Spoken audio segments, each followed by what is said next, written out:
자유파 국민의힘 후보들 만나보는 시간입니다.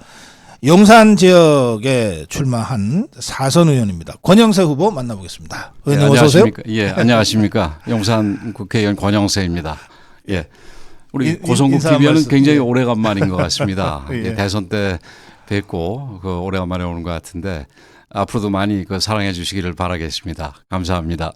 예, 용산 어떻습니까? 뭐 열심히 다니고 있습니다.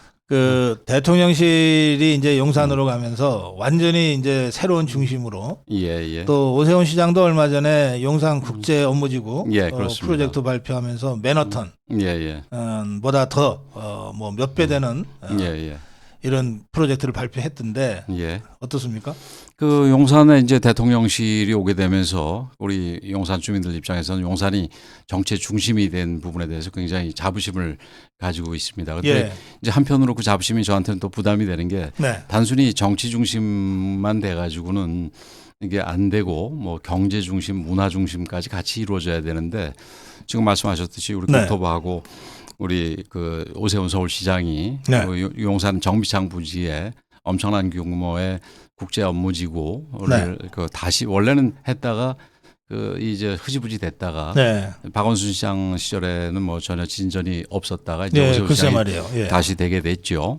그래서 그 부분에 대해서 기대를 하고 있고 그 외에 이제 문화 부분까지 해야 되는 거는 이제 온전히 제 몫으로 되게 됐습니다. 열심히 할 생각입니다.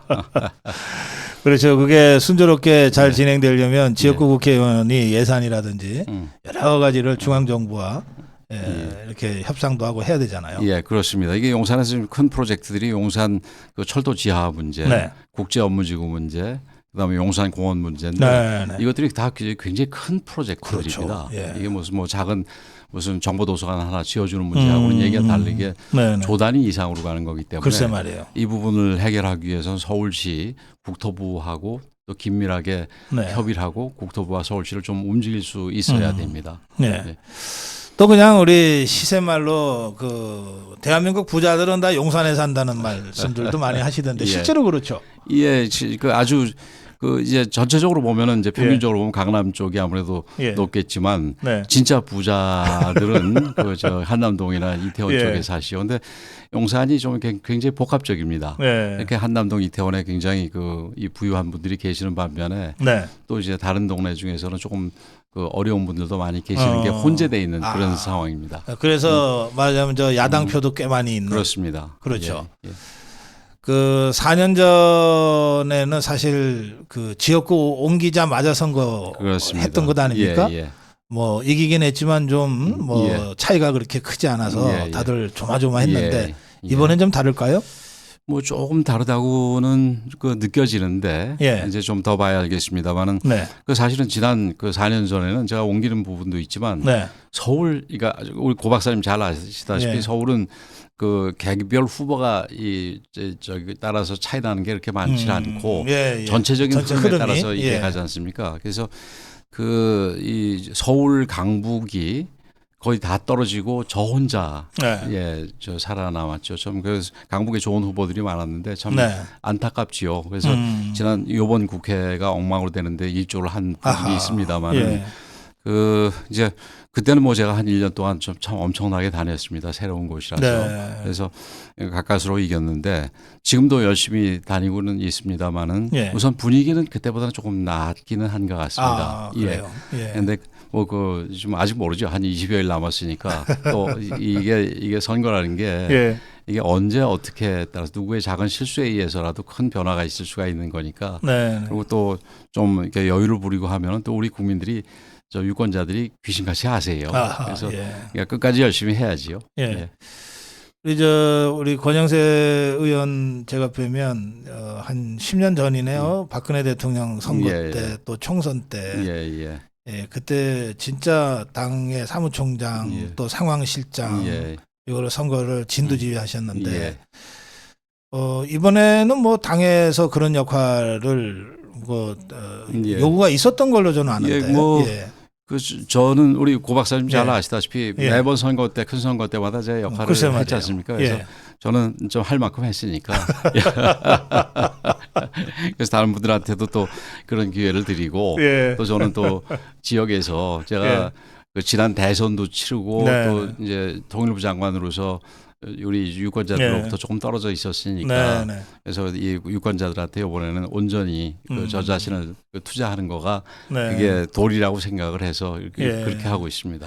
흔히 마용선 그러기도 하고 예. 이번 선거에서는 한강벨트란 말을 많이 쓰더라고요. 그 중심에 용산이 있잖아요. 그렇죠. 전체적인 그 흐름이 나쁘진 않습니까? 전체적인 그러니까 이 우선 이제 저 강서 그왜 보궐선거 구청장 보궐선거 때부터 얘기를 시작해야 될 텐데 그 무렵은 저는 어떤 면에서 그 보궐선거를 잘 치렀다고 생각을 합니다. 우리한테 약이 됐다. 그렇죠. 그러니까 그 보궐선거 없이 우리가 후보를 내지 않았으면 우리가 지금 어디쯤 와 있는지에 대해서 제대로 파악하지를 못했을 겁니다. 객관적인 진단이 좀 어려웠을 거예요. 그래서 근데 그렇죠.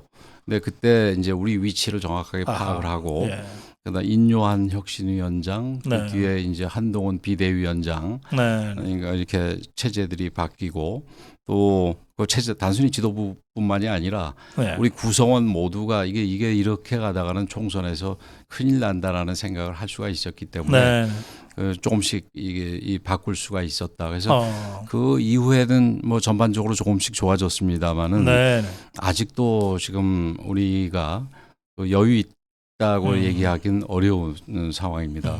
최근에 뭐 일반적인 정당 여론조사에서는 좀 우리가 좀 괜찮게 나오는 것들이 있었습니다만은 뭐 최근에 또 나온 거에서는 반드시 그렇지 않은 것들도 꽤 많았지 않습니까? 그래서 그런 부분에서 뭐 어떤 분들은 단순히 그 지금 그 진보 좌파 쪽에서 일시적인 결집이다 이렇게 얘기하는 분도 있습니다만은 단순히 그렇게 볼 일이 아니라 지금 다시 이제 심기일전해서 우리가 뭐 정책이면 정책, 선거 운동이면 선거 운동을 최선을 다해서 할 필요가 있다. 그리고 앞으로도 20여일 동안은 변하려면 얼마든지 변할 수 있는 충분한 시간이다. 이렇게 생각을 합니다. 우리가 그 자신감을 가지고 그 이렇게 임하는 것과 그 촉새처럼 말이 먼저 나가고 이 샴페인 먼저 따는 이건 좀 확연하게 좀 구별해야 구분을 해야죠. 우리가 뭐 이렇게 좀 쫄려가지고 하는 거는 뭐 그럴 필요는 없겠지만 그 이게 우리가 너무 또 여유를 부려가지고 우리가 뭐 한때 무슨 뭐 170석이었더니 이런 얘기가 나왔는데 그건 뭐 말이 안 되는 얘기고요. 지금은 우리가 일당이 되기 위해서 우리 최선의 노력을 다해야 된다. 이런 정도로 생각할 필요가 있다고 봅니다. 알겠습니다. 그 이번에 국회 그 다시 진출하시면 5선 의원이 되시네요. 그렇습니다. 중간에 몇 번 쉰 적도 있는데도 5선 의원. 2번 쉬었습니다. 그러니까 안 쉬었으면 7선 의원이 되는 건데. 그 5선 의원으로 국회에 들어가시면은 이제 좀 차원이 다른 정치를 우리 유권자들이나 지역 주민들께서도 기대하시지 않겠어요?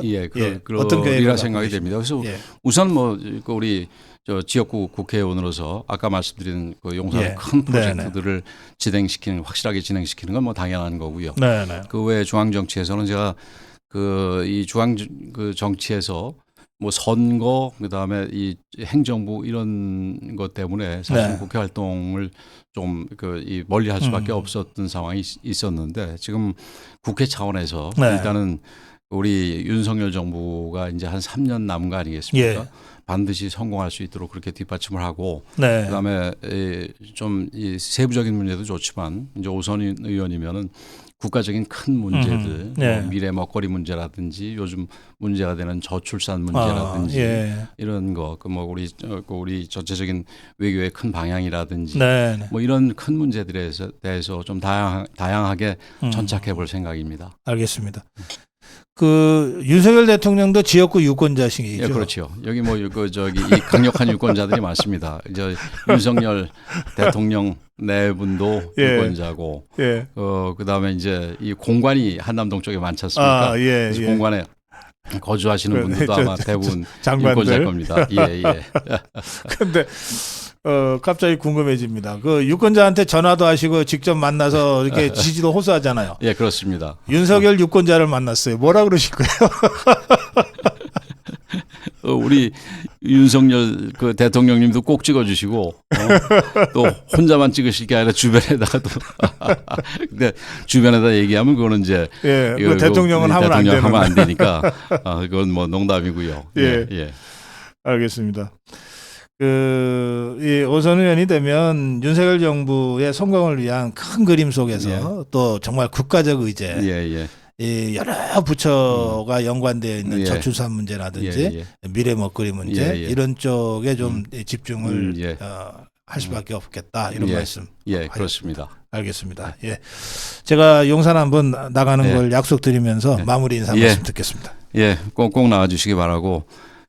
이번 선거가 우리 시청자 여러분 잘 아시다시피 대한민국의 국운을 결정하는 선거입니다. 단순히 윤석열 정부의 이 성공과 실패가 아니라 대한민국의 국운이 걸린 선거인 만큼 우리 국민들께서 반드시 올바른 선택을 해 주시기 바랍니다.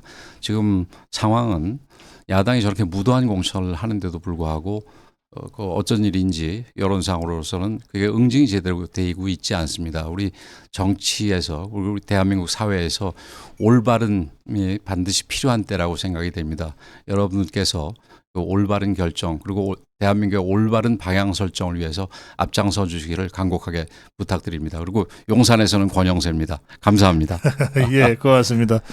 예, 말씀 중에 나왔습니다만은 용산철도까지 지화가 되고 용산국제업무지구가 조성되고 그렇게 되면 아마 앞으로 한 10년 이내에 가장 크게 변화할 지역이 용산이 될 것 같고요. 그렇습니다. 예, 그것이 한강벨트의 한 중심에서 선도하게 될 거다. 그 지역을 지키는 우리 권영세 후보와의 말씀 나눴습니다. 용산에 한번 가서 다시 뵙는 걸로 하고 여기서 인사드립니다. 고맙습니다. 예, 감사합니다.